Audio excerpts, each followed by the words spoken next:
More violent protests on college campuses by supporters of Hamas, a known terrorist organization, protesters interrupting college studies, intimidating Jewish students, and is getting to the point where parents are paying for private security, but it's not working. Students are bravely standing up face to face against the protesters, but that's not solving the problem. Police are definitely getting more aggressive, but it's not stopping it.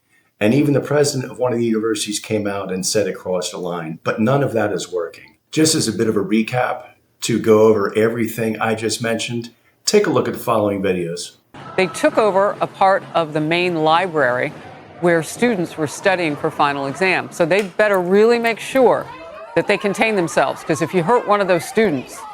You get expelled. I hope you get expelled. This is our school. We're paying $90,000 a year to go here. Yeah, you don't have the right to take over. Like, we're paying to be here. Are we taking... We're paying to be here. You don't care. Well, listen, there's a new sheriff in town. The only reason why we're seeing behavior modification on college campuses is because President Donald Trump is demanding it. There's a line between legitimate protest and actions that endanger others and disrupt the fundamental work of the university. Today, that line was crossed, and I have confidence the disciplinary proceedings will reflect the severity of the action. If we really want to fix the problem and end it once and for all, we first have to realize what's not working, and then have a conversation about what needs to be done to actually stop this once and for all. But first, as a bit of recap, what's not working is cutting the funding. And don't misunderstand me, no government funding, no taxpayer dollars need to go to universities that support these type of protests in support of a known terrorist organization, Hamas, and simultaneously intimidate and threaten Jewish students. The funding from the government needs to be cut, but it's not enough. It's not enough because they get funding from outside sources, including from countries that are not friendly to the U.S. So let's say, for example, the government provides through taxpayer dollars $8 billion. But if they get $30 billion in outside funding, the funding cuts alone are not going to fix the problem. The faculty speaking up, in this case, the president speaking up, clearly that is not solving the problem either. And then finally, a conversation about suspensions. The suspensions are not working. As an example, students who were suspended a year ago for the same thing managed to show up at these most recent protests. So the suspensions don't work. The students just keep coming back. And just to verify or validate what I just stated, take a listen to this video. And I started recognizing students who were suspended last year who had not returned to school. And that's when I started to get a little nervous. But security was just on it. I'm sorry, could you explain that? So these are students that were suspended last year, not expelled, but they hadn't returned to school? Correct. And so they came back for the protest? Yes.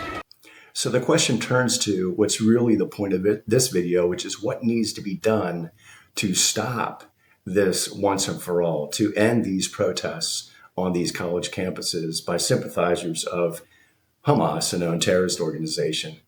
Number one, security has to be improved, meaning simple locks on the doors that prevent people that do not have the right card to get access to the building simply can't get in.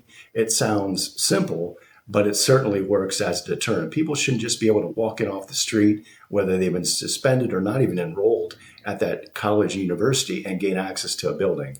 And I understand they can break windows and break doors, but hopefully the local security, whether it's campus or police, arise quickly enough to stop that from happening. So improving security would go an awfully long way to preventing these bull rushes from actually getting inside campus buildings. The second thing that needs to happen is a transition from suspensions to expulsions.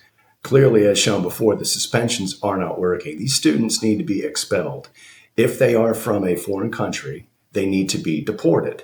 And I understand it's going to turn into a lawsuit. Fine, bring on the lawsuit. But at the end of the day, these students that are supporting a terrorist organization and terrorizing Jewish students, and if they're from a foreign country, they need to be deported. If they are citizens of this country, they need to be expelled for life. It's not they get expelled for a year and have a chance to come back the next year. No. And I don't care if they only have a year left to go. None of that matters. They've crossed the line, and they need to be expelled for life. They can try to find some other place to get an education. Another thing that needs to start is an actual investigation into the faculty. I guarantee you, and I think we all know, that there are faculty at those colleges and universities that actually support the students that are supporting Hamas, a known terrorist organization. Those faculty members need to be investigated, and they need to lose their jobs. We're not going to fix this problem by allowing the supporters at these colleges and universities to continue to work and support students and foment unrest and, quite frankly, the terrorizing of Jewish students. It's not going to solve the problem until you find out which members of the faculty are responsible, and they need to be fired. And that record needs to follow them. They can go try to find a job somewhere else, but they're out of those universities, period, end of story. And then finally, the parents are going to have to take action. And this is going to be unpleasant for them. I know they're thinking about it, but they actually have to take action in the form of a lawsuit. You're not going to fix the problem with these tiny little things that are hopes and dreams, but not effective enough to actually fix the problem. And suing is going to have to take place. The parents have every right to sue the university, whether it's individually or as a group, and sue the university to make fundamental changes. And some of those, or one of those fundamental changes, is going to be kind of tearing the university down from a faculty standpoint and building it or rebuilding it from the ground up with the right-minded kind of faculty. The point of the lawsuit isn't necessarily financial, it's change.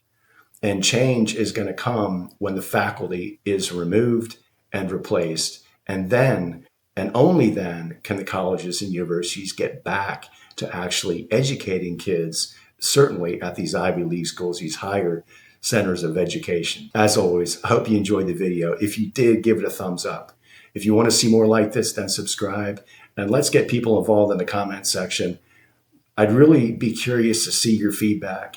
Do you think these little approaches like suspensions, do you think that's going to fix the problem? Or do you agree that the fix is going to have to be more severe? The faculty is going to have to be investigated. The students that are part of this protest movement have to be expelled. And ultimately, the parents are going to have to sue and rebuild the university from a faculty standpoint from the ground up. Let me know what you think in the comments down below. And as always, God bless. Love you all.